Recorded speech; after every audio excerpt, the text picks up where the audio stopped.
एक गांव में एक गरीब आदमी रहता था जिसका नाम रहमत था। रहमत की जिंदगी बहुत सादी थी।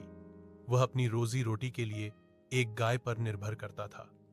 वह गाय उसके लिए सब कुछ थी, दूध, रोजगार और उम्मीद।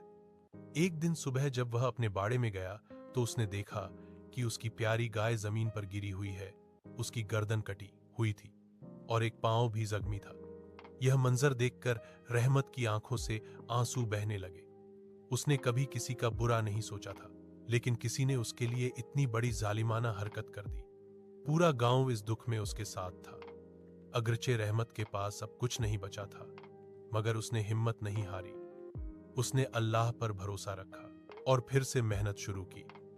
समय के साथ गांव वालों ने उसकी मदद की और उसे एक नई गाय लेकर दी। रहमत ने शुक्र अदा किया और कहा, जिंदगी में दुख आते हैं, मगर सब्र करने वाले कभी खाली हाथ नहीं रहते।